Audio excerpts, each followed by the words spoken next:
Good day to you, students. And our topic for today is about the elements of a short story. So let's continue our discussion about this.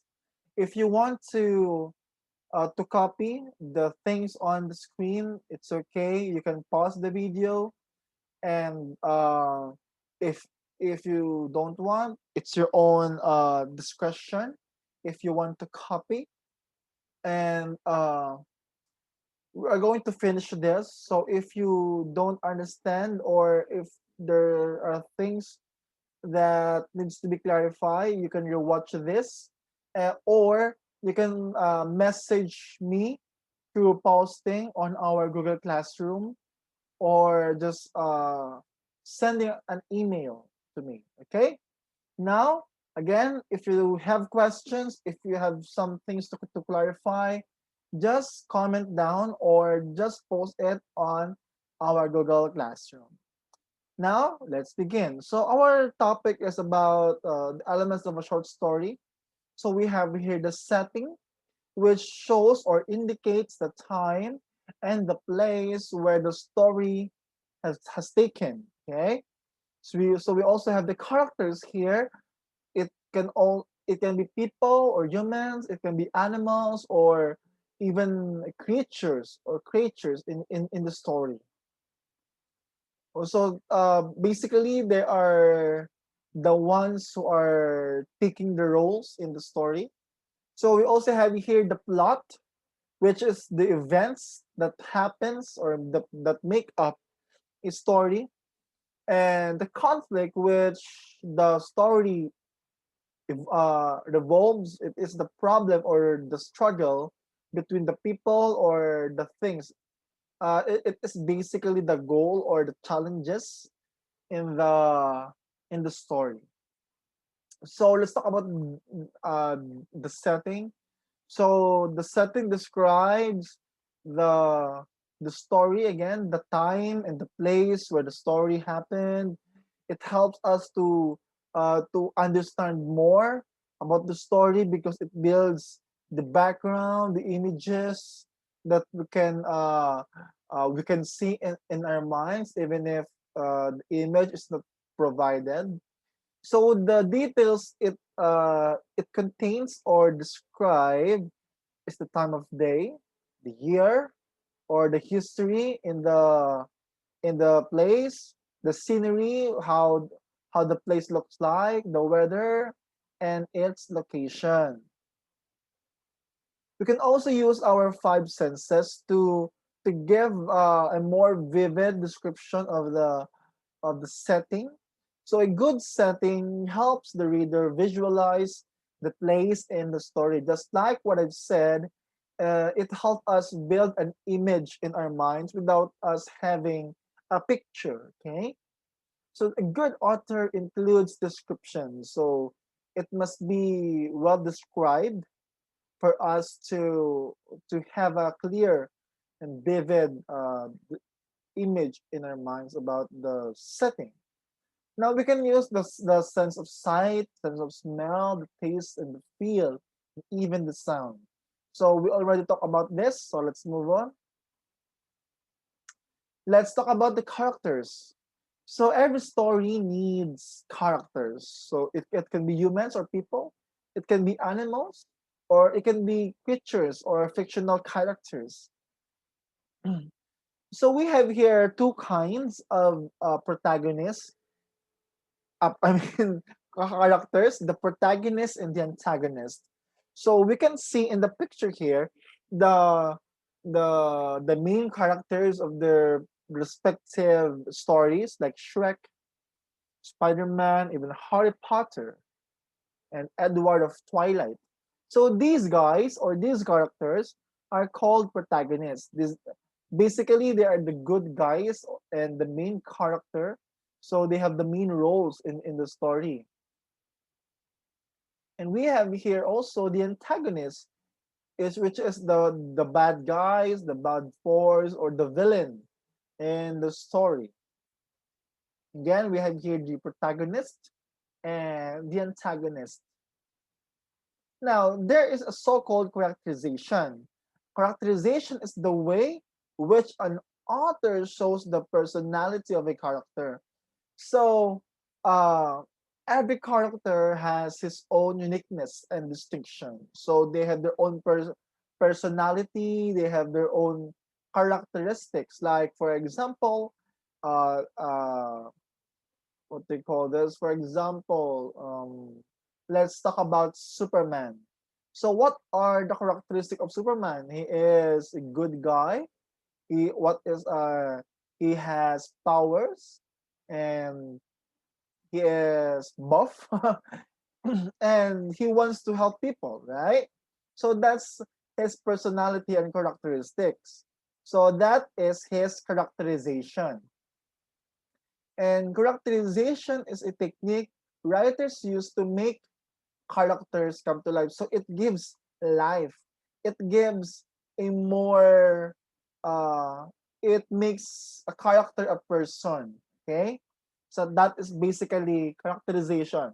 It makes a character a person. Even if he is a fictional character, still it gives them personality. Okay? Okay. Okay, let's move on to our plot. So this is a bit hard to understand. So I need your attention here. So the plot. Every story needs a plot. Every story, it must contain events or happenings that is important in the story. And in plot, we have arranged it into exposition, rising action, climax, falling action, and resolution, which is basically the beginning, the middle, and the end. So as you can see, it is an image like a mountain. Like in the beginning, you are at the a plain, flat surface, and then you are uh, racing. I mean, rising up at the peak, which is the middle, and then when you go to the middle, after the middle, you're going downward and go back as a resolution. So let's talk about the exposition, rising action, climax, falling action, and resolution. So these are the basic components of a story or a plot.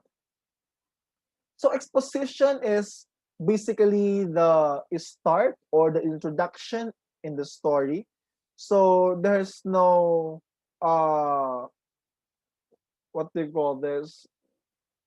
It is important because it helps us build the characters. It gives information about them, but again, it is just an introduction, so there's no basically like actions here. So next to the exposition is the rising action. This is where the story begins to improve, because it is where the conflicts of the story begin. So the struggles of the character of the main character is beginning to unfold here. Uh, his weaknesses and his strengths are being shown here. So basically, it is the series of events that builds up or leads you to the climax, which is the turning point, or which is the most intense moment of the story. So it usually contains the main action in a movie. If you have watched Avengers, it is where Captain America says, "Avengers, assemble." So that is basically the beginning of the battle, the main battle, the biggest action in the story. And okay, so after the climax is the falling action, which is uh where the uh event is going to have conclusions. It is where the the goal of the main character is being fulfilled, the conflicts and the problems are being solved. It is basically here in the following action.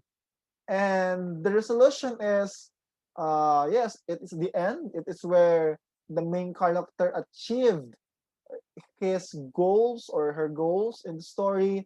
It is the conclusion, the tying. So this is where uh, the events in the whole story knit together. Okay?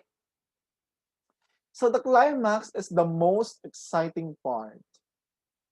And there is also what we call the special techniques to improve the plot.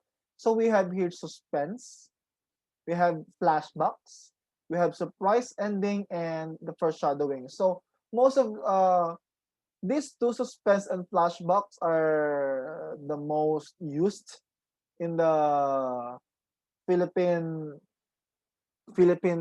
drama and stories. But let's talk about the other two: surprise ending and foreshadowing. So suspense, it is basically it builds the excitement or the tension, the thrill in the story. So most of the horror films, horror stories in the Philippines or even in the world contain suspense because it builds excitement or tension in the story. Flashback, it is basically the throwback of the story. So this is the present time and then going back to the past and then going back to the present. That is the flashback. It interrupts the normal sequence, 'di ba? Kasi 'di ba sa mga stories sa Philippines, it is tuloy-tuloy. So it is a linear one. But in the flashback, we have here present, past, present. Okay? So it interrupts the normal sequence of the events to tell about something that happened in the past. So it gives situations or events, important events in the past that is important to the present and future events that will happen or happening in the story. Next is the surprise ending, which is the reader does not or do not expect the ending. So it can be tragic or it is just a cliffhanger. Okay? When we say cliffhanger, the ending is, I don't know, the reader decides what is the ending. So the author doesn't give a concrete or definite ending with it. And the last one is the foreshadowing. The foreshadowing is a little bit tricky because it is not stated in the story. But if you read it well, if you have analyzed the story well, the author is giving information, giving clues, what will happen in the future of the story, and that's what we call foreshadowing. Okay, I think this is the last one, the conflict. So conflict is the battle between two forces. So when we say two forces, it is not just human to human. Later, I will give the different kinds of conflict that is present in each story. Conflict isn't always bad. Sometimes it helps to create change. Yes, that's right. Conflict or problems doesn't always gives you bad things, but it improves the story. It improves the plot. Okay, conflict is not just the battle between the protagonist and the antagonist. Battle can be a struggle of the main character. Okay, so I think we have to proceed about that. Okay, so conflict is a struggle between two forces in a story. Without conflict, there is no plot. Yes, that's it. That's what I've told you, right? That the conflict in improves the plot because if there's no conflict, there's no plot. Okay, so these are the types of conflict, and we're going to end it here. So character versus character. So this is the typical conflict in a story: the protagonist versus the antagonist, the group of the main character versus the villains, heroes versus villains, just like that. And we have here character versus nature, which is the main character or the characters of the story is not against with other characters, but against with the nature. For example, if you watch uh, the movie 2012 or the Armageddon, which is uh, the problem is not the person or the people, but the weather, the earth itself. So we have here the character versus society. It is not just people, but the environment itself. Okay, the place and the community he or she belongs to, and the character versus self, which is the character against himself. Okay, it is like the battle within you. The There's a battle within you. Okay, so that's it. So I think you have to copy this. So just like what I've said, the character versus character is a problem with another character. Character versus nature is the problem with force of nature. And in here, the society problem with the law or the politics, the beliefs of others, just like that. And the problem with deciding what is to do, or yeah, just like what I've said, the battle within you or the inner conflict. So this ends our topic and elements of a short story. So I hope you understand it well. Again, if you have any question, you can ask me, you can email me, you can post it on our Google Classroom, and that's all for today. Thank you very much. Thank you.